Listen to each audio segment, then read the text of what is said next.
আর আল্লাহওয়ালা নিজে সন্তানকে বানাতে হলে প্রথম সবক দেওয়ার কথা ছিল আপনার সন্তানকে।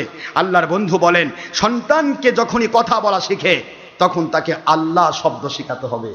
সন্তানকে যখন আল্লাহ শব্দ কেউ শিখালো, আমার আল্লাহ বলেন আমার দায়িত্ব হয়ে গেল সন্তানটাকে আল্লাহওয়ালা বানানো, শয়তানের ধোঁকা থেকে বাঁচানো। আজকে অধিকাংশ সন্তান ক্লিনিকে জন্ম হয়, একটা সন্তানের ডান কানে আজান, বাম কানে ইকামত হয় না। নাউজুবিল্লাহ পড়বেন না জোরে? প্রথম দায়িত্ব ছিল আপনার আজান ইকামত দেওয়া, দ্বিতীয় দায়িত্ব ছিল তাহনিক করা। কোন হক্কানি ওলির কাছ থেকে আপনার সন্তানের মুখে, কোন হক্কানি ওলির কাছ থেকে মধু খেয়ে নিয়ে সেই মধুটা আপনার সন্তানের মুখে দেওয়া। এগুলি সুন্নাত, এগুলি হচ্ছে না, হলো না। তারপরে আপনার সন্তান যখন কথা শিখতেছে তখন আল্লাহ আল্লাহ শব্দ নয়, খালি আব্বা আর আম্মা। কি কথা কন না কেন? আমার আল্লাহ বুঝাইলেন আমার কথা শিখাও, আমি তোমাদের সন্তানকে মা বাবা চিনিয়ে দেব। তুমি আল্লাহ চিনাই দিবে আর আমি তোমার সন্তানকে মা বাবা চিনাই দেব। দায়িত্ব আল্লাহর। আপনি সন্তানকে প্রথম যখন ভাষা শিখলো তখন শিখাচ্ছেন কি? গান। মোবাইল হাতে দিয়েছেন, ছোট্ট বাচ্চা ভাষা শিখেনি, সে মোবাইলের মধ্যে চরকি পাক খেলতেছে, গেম খেলতেছে, হারাম কাজ করছে, গান বাজনায় ব্যস্ত। আপনার সন্তান কি করে আল্লাহর ওলি হবে? হবে কোন হক্কানি ওলির কাছে যদি কখনো আপনার যাওয়া ভাগ্যে জোটে, সন্তানকে নিয়ে হয়তো বা তওবা করে ফিরে এসে আল্লাহ পাক আপনাকে ওলি বানাতে পারবে, ক্ষমতা আল্লাহর আছে। কিন্তু সে পজিশনে যেতে দেবে না আপনাকে বর্তমান বাতিল ফেরকা। আজকে হাজার হাজার বাতিল ফেরকার মুরব্বি মুন্সি আপনাকে ওই জায়গা যেতে দিবে না যেখানে গেলে আপনি আল্লাহ এবং রসুলের সত্যিকারে বারতা পাবেন। যেতে দিবে না, আপনাকে বন্ধ করে রাখবে, আপনাকে আগেই কন্ট্রোল করবে। তাহলে সন্তানটাকে কি শিখালে? প্রথম যদি সন্তানকে কেউ কালিমাতুত তাইয়্যিবার সবক দেয়, লা ইলাহা ইল্লাল্লাহ মুহাম্মাদুর রাসূলুল্লাহ সাল্লাল্লাহু আলাইহি ওয়াসাল্লাম সবক দিয়ে দেওয়া হলো, অর্থ হলো আল্লাহ ছাড়া কোনো মাবুদ নাই, আর আমার আখেরি নবী মুহাম্মদুর রাসূলুল্লাহ সাল্লাল্লাহু আলাইহি ওয়াসাল্লাম তিনি আল্লাহর প্রেরিত পুরুষ। সুবহানাল্লাহ বলেন। এই যে শিক্ষাটা দিলেন, আমার আল্লাহ বলেন তোমার সন্তানের জীবনে পবিত্র কালেমাতুত তাইয়্যিবা শিখায়া দিছ, তোমার সন্তানের জীবনটা পবিত্র বানানোর দায়িত্ব আমার হয়ে গেল।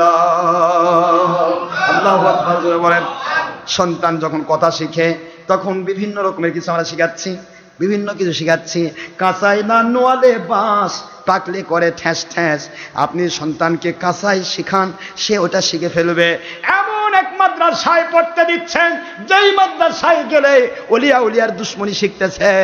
আপনি অলিকে আফিম মনে করতেছেন, পীরকে আফিম মনে করতেছেন, আর ওই জায়গায় যাচ্ছেন যেখানে গেলে নবীর বিরুদ্ধে কথা বলা হয়, মিলাদের বিরুদ্ধে কথা বলা হয়, ওলিয়া উলিয়ার বিরুদ্ধে কথা বলা হয়, নবীকে আমাদের মতো বলা হয়, মাটির মানুষ বলা হয়, কত কি করছেন। তাহলে ওই বান্দা, ওই সন্তান কোনোদিন আপনার হক আদায় করবে না। যে নবীর হকই জানে না, আল্লাহর হক মানে না, সে কখনো কোনো বাবা মার হক মানতে পারে না। মুসলমান সোনার ভাইরা, এইবার সন্তান বড় হয়ে গেল, 7 বছর বয়স থেকে অবশ্যই তাকে আপনি নামাজের তাকিদ দিবেন। নামাজের তাকিদ দিলেন না, আপনার ব্যবসার ক্ষেত্রে অবহেলা করলো, তার জন্য সন্তানকে পিটাচ্ছেন।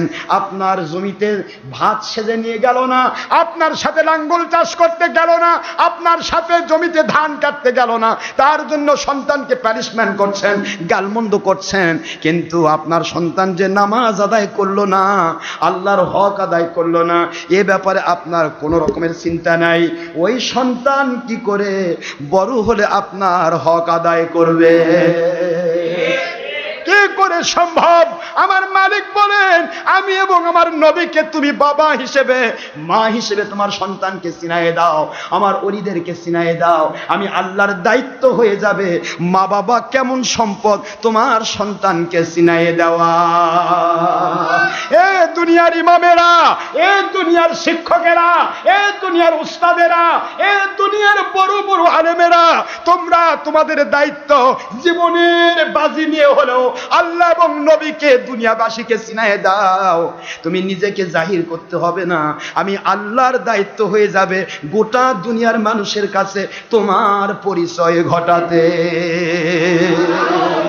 তোমার পরিচয় তুমি ঘটাতে দরকার নেই, তোমার জাহিরের জন্য হারাম কাজ করা দরকার নেই। কত দূর পর্যন্ত তোমাকে দিয়ে কাজ করাতে হবে, কত দূর পর্যন্ত তোমাকে ফতোয়া দিয়ে নিতে হবে, কত দূর পর্যন্ত তোমাকে মানুষের হেদায়েতের কাজে লাগাতে হবে, কতগুলি জমির ঘাস তোমার মতো কামলাক দিয়ে তুলে নিতে হবে। জমিন আল্লাহর, আল্লাহ বলেন আমি সেটা করব, তুমি শুধু প্রস্তুত হও আল্লাহর গোলামি করার জন্য। আল্লাহর জন্য তৈরি হয়ে যাও, নবীদের জন্য তৈরি হয়ে যাও, তাহলেই তোমার নিজের জাহির দরকার নেই, সারা জগতে আল্লাহ বলেন আমি জাহির করব। কিন্তু আমরা কি করছি? আমার জাহির হবে না কেন? এই জন্য টিভির পর্দায় লুকোচুরি খেলতেছি। কি কথা করছেন না কেন? আমার যে না দেখে তারা চিনবে কেমনে? ডক্টর আশরাফ সিদ্দিকী এত বড় ওয়াজ করা পারে? হারাম কাজ করে মানুষকে দেখাচ্ছি। আল্লাহ কয় তুই তো আল্লাহ চাস না, তুই তো মানুষ চাস। তো মানুষই তো ভালোবাসুক, আমার দরকার নেই। তোর আমল, তোর আকীদা, তোর ইসলাম আল্লাহ দেখানোর জন্য নয়, মানুষ দেখানোর। কাজে তুই মানুষ দেখানো শিরক করছিস, তুই শিরক নিয়ে তুই জাহান্নামে চলে যা। যারা তোপ মানছে তাদের নিয়েই যা। কি কথা করছেন না কেন? মুসলমান ভাইয়েরা আমার, শিরকওয়ালা, রিয়া, মানুষকে দেখানোর জন্য ওয়াজ, মানুষকে দেখানোর জন্য তাফসীর, মানুষকে দেখানোর জন্য খুতবাগিরি, মানুষকে দেখানোর জন্য যা ইচ্ছা তাই, এগুলির দরকার নেই। দরকার হলো আমার মালিককে সন্তুষ্ট করার জন্য আমাকে কাজ করতে হবে। দেখবেন আল্লাহর কুদরত আপনাকে গয়েবী মদদ দিয়ে সারা জগতে কাজ করে নেবেন। জোরে বলুন সুবহানাল্লাহ। আল্লাহ করে নেবেন, আমরা কি করব? সেদিন আসেন আমরা সন্তানকে তৈরি করার ক্ষেত্রে চেষ্টা করব। 10 বছর বয়সে গিয়ে আল্লাহ পাক বললেন কি? আল্লাহর হাবিবের ভাষায় ওয়াদরিবুহুম আলাইহা ইযহুম ইবনা আশরা সিনিন। যখন তোমার সন্তানের বয়স 10 বছর হয়ে গেল, তারপরও সে নামাজে দাঁড়াচ্ছে না, এখন তোমার উপরে আমি অর্ডার করলাম তোমার সন্তানকে নামাজে দাঁড়ানোর জন্য ভয় দেখাও, প্রহার করো। জোরে বলুন সুবহানাল্লাহ। এইতে কেন সন্তানকে মারতে আল্লাহ এই নাজুক সন্তানকে কেন মারার কথা বলছেন? মারার কথা নয়, বরং মারার ভয় দেখানো। যদি একটু মারার চিন্তা করেন তাহলেও নামাজি হয়ে যাবে। কথা ঠিক না ঠিক? কিন্তু আমরা তা করি না। সন্তান বরং আরো ঘুমিয়ে আছে, বাবা ঘুমিয়ে থাক, ওর ব্রেনে আঘাত করবে, বাবা পরীক্ষা হচ্ছে, সন্তানের ভালো রেজাল্ট হবে না, থাক আজকে রোজা রাখার দরকার নেই। আমার আল্লাহ বলতেছেন তুই কেমন বাপ রে, তোকে আমি দেখবো, দেখতেছি।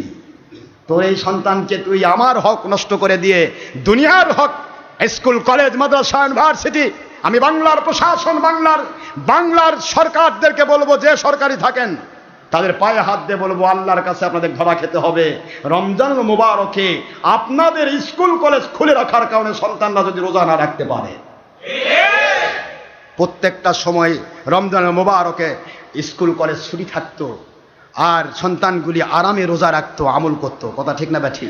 কিন্তু এখন কি হচ্ছে? রমজান মাসে বেশি চার্জ, সকালে কোচিং, বিকালে প্রাইভেট, অমুক তমুক স্কুল, ওই পরীক্ষা, সব আমার মালিক আহকামুল হাকিমিন সব দেখতেছেন। আমার মালিক বলবেন তুই কি করেছিস আমি দেখেছি, তুই হক নষ্ট করেছিস, জুলুম করেছিস।